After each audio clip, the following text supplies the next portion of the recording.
Hello and welcome to Unprofessional Engineering. My name is James. You got Luke. Luke, today we're joined by a special guest, something I never really expected to come from Unprofessional Engineering, but we're joined by Stacey Walthers Naffah, President of Walthers Trains. Stacey, thank you for joining us. Hi, thanks for having me. And you're a special guest because I don't know if James is excited about this as I am, but I'm going to give it away a little bit. I was a huge model train thing growing up. We had the big multi-piece platform up in our attic with the green felt paper on it. It wasn't nearly as sophisticated as anything that I've seen on your website recently, but I absolutely loved it. And then my wife's father was really into trains, so we have a whole bunch of trains sitting in our attic right now that every now and then we bring out. I don't have the space to do it, but I'm super excited about trains. So. Well, that's awesome. I think you need to pull those puppies back out and get back at it. Yeah, there are a lot of people like you, so I'm glad to hear you've had a good experience. Yeah. It's pretty fun. I love it. So speaking of how fun it is, could you tell us a little bit about how model railroading got started? You know what? I'm not going to be the expert. I'm going to be the unprofessional person who tells you this. But that's what we love. In the Wayback Machine, I can't go too far back other than to say that I know that people have been fascinated by trains and forever. I mean, they're such fascinating machines. So I think then people make models of them and then they try to make them go. That's probably the shortest version that I can give you. And I know that my great grandfather was one of those people who loved doing that. So he got his. The story goes that he in like 1899, I think he got his first toy train set, and he like wore his finger to the not to the bone, but he wore out this little crank that made his train go. And so that was his fascination. He got his first train set, and then he was a real enthusiast. And so he actually studied electrical engineering, and over time, he had other businesses and other things, but he wound up getting really into the actions of making trains go. And I think there were a lot of other people like him who just wanted to see the real world in miniature and then make it act like the real world. So while I can't place it back to the earliest days, I think this enthusiasm very much came from just being fascinated by the big machines. And I actually kind of want to learn a little bit more about the answer to that question. But our story starts with my great-grandfather as a boy, really loving them. And that's 1930-ish? Is it somewhere in that neighborhood? So we started our business. So I'm a fourth-generation family member working in the business. And our business started in 1932 in the Depression, which is really interesting to think about right now, because I think you got to be pretty industrious during those times. And I think a lot of us are feeling pretty industrious right now, trying to make lemonade out of lemons, going through what we're going through in the world. And he had another business that was failing. And so he took his interest and his skill, and he started sharing information actually on how to make, the circuits go and the things that help your trains to move. He started sharing information, and then people started, kind of like you guys are doing, sharing information. People would reach out to him and write him letters, and he'd write back. And then he started making products that actually helped people achieve the objective they were trying to achieve. So that's kind of how our business got started, and then started making products. But he's always, we as a company have always provided information to help people enjoy our hobby, and then the products to support it. The thought of doing that back in the Depression, of right. Literally, like right now, I can Google just about anything. I get if I Google trains or whatever it happens to be, but people had to write a letter, put a stamp on it, send it to your great grandfather. He had to get this letter, read it, decide whether it was. I just can't imagine how much passion you have to have for the thing you're in the middle of doing to be able to deal with that level of communication and keep that going. Yeah, well, and he actually published a manual. So it was like the Signals and Control Manual. And then he advertised. He took out a little advertisement in Model Railroader magazine or wherever he placed it first. And, his business started at the same time as Model Railroader magazine. He and Al Kalmbach of Kalmbach Publishing were really good friends. They both live here in Milwaukee. And So they kind of helped each other. So while we didn't have podcasts, you could publish a manual and you could advertise the manual and then people could find you that way. But yeah, it was a little less sophisticated, but like anything, and actually, especially our hobby has really evolved over time to take whatever technology exists at the time and to leverage it for more enjoyment, more fun, more learning. I feel like maybe that's what we're missing, Luke. We need a friend in publishing to like really start the snowball effect here. What do you say? I think it's a good You think idea. so? So, Stacey, if the company kicked off, I guess, back in the 1930s, when would you say that you entered into the family business? Well, I think when you're a part of a family business, it's always around, right? You grow up with it, but when you're a fourth generation family member in a family business, there's some tricks. Like some families have it kind of ubiquitous, right? It's everywhere in their life. It's at the dinner table. It's every day. And some families don't. And actually our family was a little bit more on the don't side. It's not that and I think it was a choice that my parents made where it was very intentional that, actually my grandfather was big on this too. Like you only work in the family business if you're qualified to work in the family business, which is That's a good rule. Yeah. Which is really good, but some families don't always, follow those rules. And also you only work in the family business if you want to. Right. So I actually, when I was in high school and my siblings, I'm one of 4 kids.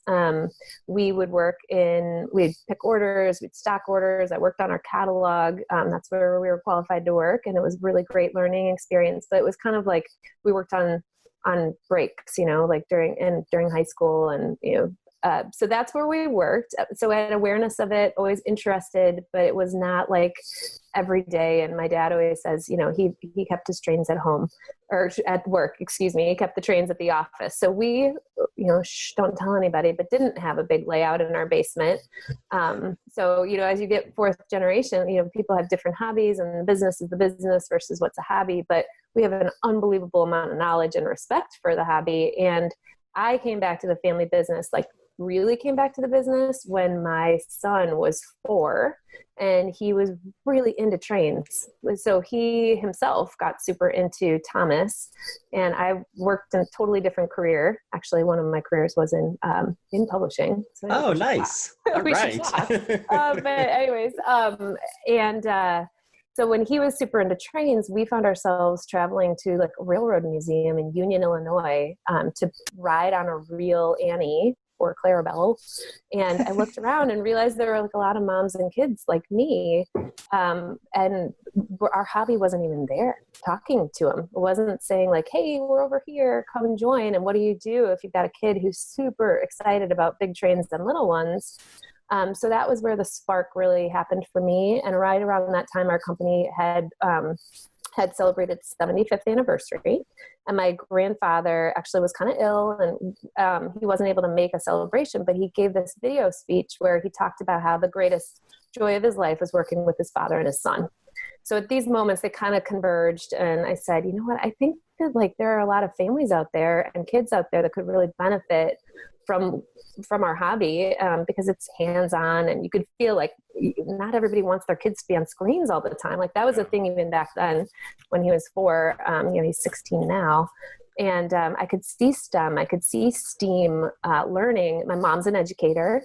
And so it really was the catalyst to come back to the family business, move back to Milwaukee from Chicago. And so the fact that I'm sitting here talking about STEM and STEAM is really personally exciting for me because I really believe in it. And I really believe that we have a way to make learning fun and interesting in a 3D tangible way.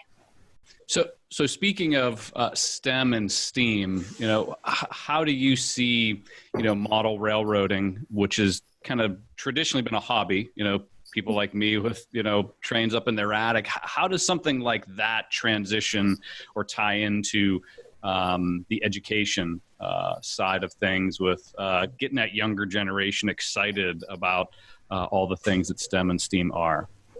Yeah, I think there are some fundamental tenets of engineering, and STEAM and STEM are just baked into what we do. I mean, so I think we haven't fully figured this out yet. And so that's why it's so exciting for me to talk to you, knowing that, teachers are listening and students are listening, because we're really open-minded and interested to learn how to actually do that really well. But we've taken some steps, and the first step is just kind of sharing what we think and then learning from others on how to apply it really well. We've got a couple examples of tangible things that I'll share with you, but I think that link between the educator understanding how to translate the topics and how to leverage our knowledge and our products is still a little elusive, but we're really committed to it. But the really short version is that I think model railroading allows you to learn things in a less of a eat your peas kind of way, right? It's like, it's fun. Like you're building stuff. You have something tangible at the end of the day that you accomplished. And so I think that you're learning and you're having fun and you didn't even know it. So some of the tenets that are fundamental, I'll like go backwards in the acronym. I mean, start with math, right? Like the whole concept of taking a giant locomotive and scaling it down, scale mathematics is, that's a great starting point. Like taking the big world and making it miniature. That's a lot of math. But it's easy math, right? And we've got multiple scales within our industry. We've got HO scale. So, you're learning fractions, you're learning, it's very interesting. You can go really advanced on that too. You can talk about scale speed. There's just a lot you could do with the math side. Of course, there's the science, and the engineering. You could even start with the fact that we're, just like being a train engineer. That's like the most obvious one, but it's so much bigger than that in design thinking, problem solving. Let's think about back to the math, and they're all kind of integrated, but like the radiuses of curves, the pitch of an angle of how you actually would transport coal up, a mountain and get it to the other side and do that safely. Like there's a lot of interesting, whether, physics concepts or, motion, momentum. I just can see the opportunity to take a moving miniature item and take something that would probably just be on a piece of paper normally in an educational environment and demonstrate it, or have the kids, play around with it and, put something, see how much you can pull with, one locomotive, two locomotives. So there's also a huge element of technology, which we don't always get credit for. So I think we talked about my great-grandfather being an electrical engineer. Well, you can run your trains on an iPhone. You could, there's people who are really into Arduino technology who are doing things that I don't even understand. Oh, yeah. Figuring out how to make things move, light up your layout. There's just some really interesting things I think sometimes our customers lead us on. Right? I feel like we have a giant, I sometimes call it like an art supply kit. It's like we've got like the 128 box of crayons, and people do whatever they want with it. We don't just have the crayons, we've got like pretty much everything. Like you can, I don't know. So then there's the arts. I'm kind of leading there, but the STEAM, I think because of the acronym, obviously it sounds like a steam engine. Like we have to use it. It's right? A perfect fit, right? It's a perfect fit, but it's not one that I think I'm like elbowing in there. I think it really makes sense because if you look at a layout, like they're very artistic. People who probably wouldn't call themselves artists, I really think are doing art. They're making 3-dimensional, mountains, and they're carving out lakes, and they're doing scenery, and they're doing weathering and painting on their trains to make them look like they would look in the real world. And so I've got a lot of thoughts on all the things that you can learn. And I mean, I kind of could be here for a while. I think there's some extra letters too. There's history, right? There's H. There's S for an additional S for soft skills of let's get a group of kids together and have them plan a world. Like I actually did a layout with my kids, and the first step you have to do is plan it. How does this make sense? And you can go into just the soft skills of okay, you have a 4x8 space or you have a 2x2 space. What are you going to do with it? And how do you navigate that decision-making tree? Because my daughter, wanted a lake here and my son wanted the bridge here. And you have to figure out who's going to do it or who's going to win and how do you navigate that, I think is a really valuable skill in creating something together. And I mean, just general problem solving, which is pretty fundamental in the engineering concept, right? Is how do I solve this problem of getting something from point A to point B? On the history side, I mean, railroads built America, right? I mean, the reason why, I know you guys did a podcast on like, walkable cities or making a great city. Like our cities, our country is designed and was connected based on railroads. So that's where and the economics of that. So I'm a little nervous that I'm too high up on my soapbox here, but I think that there's not at all. There's kind of a lot of stuff. It's rich. The thing that I really like about it, and you spoke a little bit about each of them, is number one, it's very tactile. I think actually, like I was one of those kids growing up where I would like take things apart. Like, I was just going to mention that. Yep. Like I had an alarm clock where like the speaker was hanging from the ceiling over my head, and the alarm clock was actually there and had all these wires. And I love taking things apart and building things and reconfiguring them, and the idea that you can do that over and over again. It's like taking something like Legos, which are kind of static most of the time, and then now making it this amazing train that, like, when you get really close, this thing is real, or it's really far away, depending on whichever way you want to look at it. And the collaboration, because you never build them by yourself. You always have like that uncle or that aunt or that grandfather, like you said, like, oh, we can't put that there because of this. So I love that it's really tactile, it's interactive. I think that's one of the great things too. Yeah, I think there's embedded connectivity there, and constant learning, right? And we know that that's happening. We know there's lots of people like you who love to break things, take them apart, put them back together. And building things with your hands, by the way, is a really worthwhile thing to do, especially in our kind of disconnected world, which feels even more disconnected right now. Like, our hobby is actually doing all right now because people are building things. And oh, by the way, they're building a world that is of their own control when the outside world is a little wild. Yeah. Out of control. Let's be clear here. Luke really enjoyed tearing things apart. He wasn't so good at putting them back together. They didn't go back together very well. I'm sure your parents appreciated that. Yes. Yeah. All right. So before we move on any further, let's take a break for a word from our sponsor. And we actually have one this week, James. That's right. So Walthers Trains. Stacey, can you tell us a little bit about, what our listeners can do to either learn more about Walthers or get in contact or whatever? Yeah, sure. We've got our website, which is walthers.com, WALTHERS.com.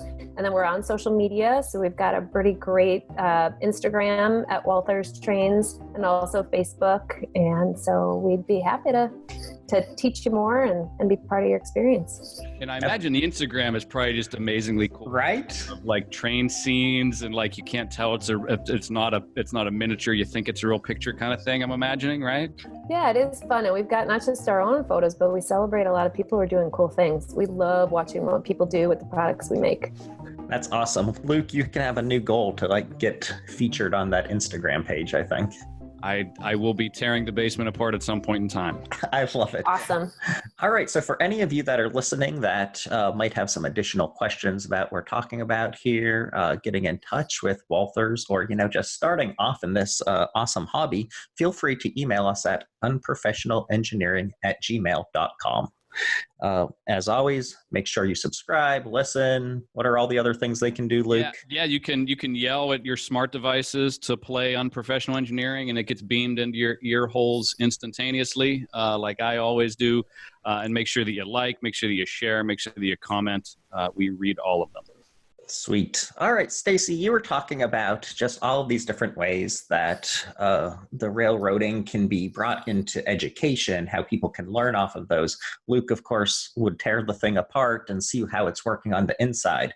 I've probably told this story 100 times on our podcast at this point, but when I was in college, one of my professors, who is like the most influential professor I had, we'll say, got us all model RC cars, and we got to tear them apart. We went into a CAD package and designed all of the components of the wheels and the the springs and just everything. So we learned CAD along with how the actual car worked.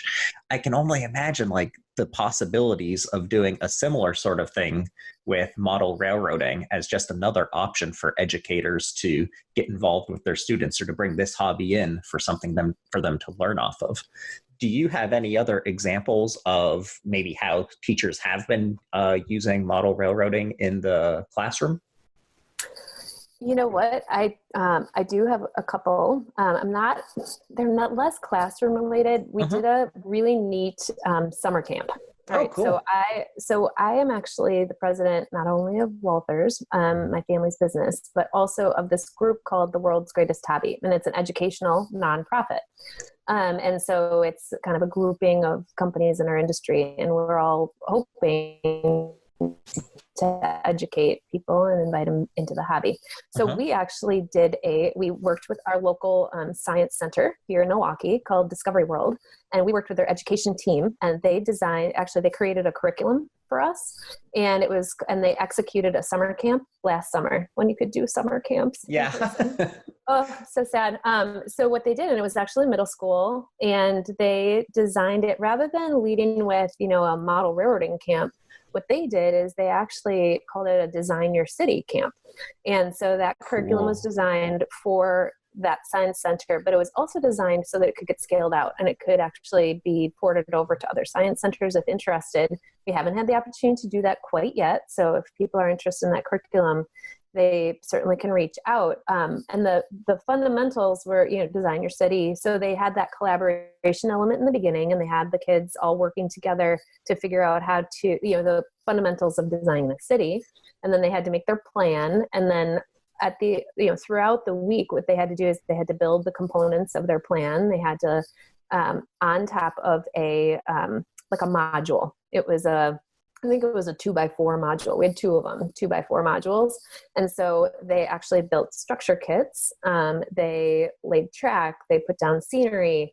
So they worked on all of the component pieces over the course of a week. And then at the end of the week, they had a showcase. But within that, I know that they had a civil engineer gentleman who was on the board of Discovery World came from, Nice. He worked at Rockwell, and he came and gave a speech about his job and how, this translated in miniature. And they had great conversations about, how cities were built, where the railroads were, the industries that were supported by it. And then they had the tangible ability to work with the train. So we learned a lot during that camp. And I think we all have high designs on spreading that curriculum out so that people can customize it for their own user base. And I think that's a great starting point, or something like it, to bring it into classrooms. And maybe it's, boys and girls clubs and other places where maybe folks, a school doesn't have the ability to have that same access, or we don't have the ability to supply product to everybody, for free. I don't know. We're really working on this, and I'm very interested to hear from educators on what they're up to, because I think that there are, like you said, educators are doing what your professor did, and they're doing it on their own. So I'm real curious to hear what they're up to. And that design process, that CAD design process you described, that's what our engineers are doing. We have people on site. I didn't even mention that, obviously, in the learning, is that we have people who are trained product engineers who are figuring out how to make a well-running scale, locomotive or boxcar or whatever it might be, even the buildings. That's actually a real engineering skill, tangible skill that people can be learning and apply within our business. So James, I'm officially giving my resignation to unprofessional engineering. Well, I just realized that there are engineers and designers like you and I that actually work. I know, that make miniature trains. Yeah. I'm done. You're done? It's been a good run, Luke. It's been a good run. See, I had a different take on all of that. I heard that the summer camp was for like middle school, give or take. What if, hypothetically speaking, two kind of funny children at heart were like, man, I want to go learn about trains too. Would they be welcome at the summer camp? Oh, you know what? We would make one just for you. Oh, thank you. You know what the coolest thing, what you just described is one of the coolest things about the hobby, honestly, is this young and young at heart thing, because I really think that people are able to enjoy this hobby at whatever age. So you talked about, Luke, you talked about yours being, not so fancy, and it had like the green, grass mat on it. Like, it doesn't matter. You had fun, you learned. And you know what? People enjoy the process of learning. And we say a layout's never done. Like, whatever you started working on, you're going to learn from, and maybe you're going to enjoy it while you do it. And then you're going to look back on it. And maybe you'll say like, yeah, that was good. Or no, I can do that better. And so I'm going to keep working on it. And we have customers who've been with us for 40 and 50 years, people who just keep tearing out their layout, keep doing better, people are doing operating sessions right now. I had a customer who'd been in the business for like 50 years he's got a big job, but he does this for fun. And he said, you know what, I'm enjoying my hobby in a new way, Stacey, because I'm done with my layout. Like, it looks great to me. I'm really proud of it. But now they're learning how to actually operate their miniature railroads in the actual roles of railroad. You're the engineer, you're the conductor, you actually go for an operating session where you have to operate your railroad like a real railroad. You don't just lift up the cars and move them to another track. That you just don't do that. And so it's really interesting that the opportunities to learn are, kind of driven by the curiosity of the people enjoying it.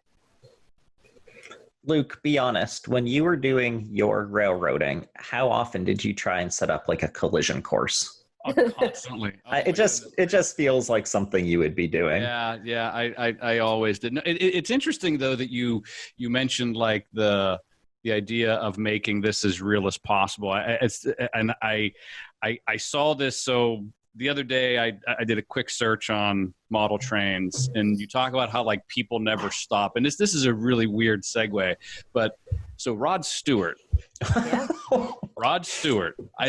It's crazy. Yeah. Rod Stewart has this ridiculous train, like New York City skyline in his attic, and he was interviewed a couple of different times, and he did most of it himself, other than the electrical. So he got in and did all and it's just like the thing he said was it always is changing. It has to be as real as possible. It has to look as real as possible. And there were a couple camera angles that they were taking pictures, and I was like, but the idea of making it real and having that chance to control it and do it with reality. But of all people, Rod Stewart, I never would have thought Rod Stewart was You know what? There's a lot of surprising people who enjoy our hobby. Rod Stewart is an excellent modeler. And he actually, if you didn't know this, he would travel with his trains. Like, he would go on tour, and he would actually get a separate hotel room for his trains, because it was like his way of relaxing in the midst of his really busy schedule. And so there's lots of other, there's the captains of industry, and there's the every person, like my great grandfather. I use that language, and it sounds really old, but he wrote this handbook for model railroaders. And it's this lovely little statement in the beginning. He's like, the captains of the industry and every man are the same. And, the everyman is learning, the captain of industry is learning from the everyman who knows how to do that electrical, right? And how cool is that? That you've got people coming together from all ages and stages and backgrounds, young at heart. We've got teenagers who are doing really remarkable things and teaching us a few things about what we can be doing. And I think that it's very it's very democratizing. You can bring people together in a really powerful and meaningful way to collectively do something or learn on your own. Some people do actually really like doing our hobby on their own, but they're probably reaching out to others to learn from them, even in that use case. Yeah. You mentioned teenagers, and I know one of the questions we want to make sure that we ask is, like the future of this is whether it's a hobby or whether it's, integrated with, STEAM or STEM or education, what's kind of like that next thing, for this industry and for the things that you're involved in. I imagine it's technology based. I'm guessing, but I'm just wondering, and that might be happening already, but what do you think that looks like? Yeah, I think technology is definitely going to be central to it. I think this whole idea of making things move is what's the kind of a differentiator, and why model railroading has survived over time. The idea of making miniature worlds, I think, is also like very compelling, and people want to build things with their hands. So you see like, kits, whether it's car kits or model kits, or, people are building miniature worlds. I think that tangible thing is becoming more and more attractive to people, right? Not just because they're stuck in their homes, because they're actually like, it's satisfying work. And when we all are doing our work all day long on our phones and on our email or whatever, it's like really nice to have something to show for your effort. So I think that that's just a trend that will continue on. And I think more people will enjoy. I mean, my son is still, he loves Legos. He's still building things. Like the idea of building things, and my daughter too. I love Legos. They're so much fun. Luke and I too. Yeah. Yeah. Fantastic. I mean, it's really, really good for you to keep building with your hands. So I think that's going to be fundamental. I think the technology stuff is fun. I think people are going to keep figuring out how to make things light up or move or, whatever, new technology and integrate it into a moving world. I think that we just need to open up the invitation to say, you're welcome, like come, enjoy, be a maker. Oh, have fun with 3D printing. 3D printing is a huge thing. You wanted to make things real, like take one of our kits and you can customize it any way you want with your own 3D printed pieces. So I think 3D printing is going to be, it already is a part of our hobby, but I think it's going to become a bigger part of our hobby. So maybe we're going to catch some people and invite some people because they weren't necessarily interested in trains, but they're interested in 3D printing and new applications for 3D printing, or, so I think that we're going to invite people who are like makers, who just want to make stuff to come make our stuff. So I think that it's this idea of being inclusive and welcoming more people versus less, and making people even aware of it, and using technology like this, like social media, and kind of casting a wider net and saying, hey, those of you who like to take things apart and build them or want to work together on a tangible project, you're welcome in our space. So I think communication technology is a real opportunity for people to find us, and to enjoy what we do. So it's kind of a roundabout answer, but I just think we're going to keep doing what we're doing, and we're going to keep learning from each other because it's a creative endeavor. I feel like 3D printing is such a perfect fit. I just know in a few of my other, slightly nerdy hobbies that 3D printing has really changed the way that people work in those hobbies as well. So we're running out of time here, but before we close things up, I was hoping that you could give us a little bit of advice for those that are listening or who are out there and want to try this hobby out. Like, are there organizations they can reach out to? What do you suggest to them as kind of like those first steps to really get started in this hobby? I'm happy to do that. I think that, we're a great resource for you. So walthers.com, we're actually building out some content on our website, which I'm not sure when this is going to get posted, but we're going to have that ready probably in September-ish. And it'll have a lot of the content that we've been talking about. So, and our website does have some good starter content even today. So I'd start there. worldsgreatesthobby.com or I think it's greatesthobby.com. Is educational nonprofit. There are also lots of magazines. There's lots of websites. There's podcasts. There's, YouTube videos. There's great resources out there just by Googling.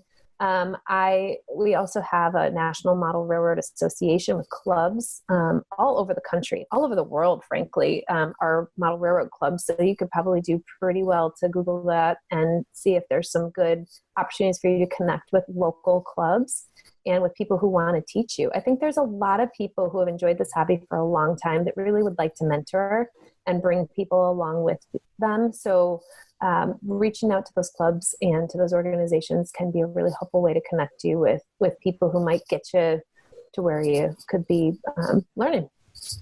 One last question. Let's say there's someone out there, we'll call him James H. Say he's interested in getting started in this hobby. How does he position it to his wife for her to be like, that's a great idea? Say, just in this hypothetical situation, right. I would advise this this person to say that it's a great way to keep you occupied and out of her hair. It's like you know this person so well already. I don't know. It's just hypothetical. I may or may not have heard this from like kind of a lot of other people.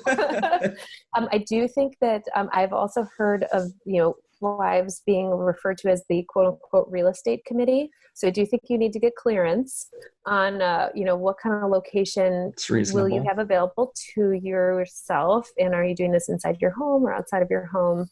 But I think keeping you out of trouble is probably what I'd lead with. Yes. Okay, that does sound like a good plan. Awesome. Stacey, this has been really great. Very educational for me, and I'm sure very educational for our listeners as well.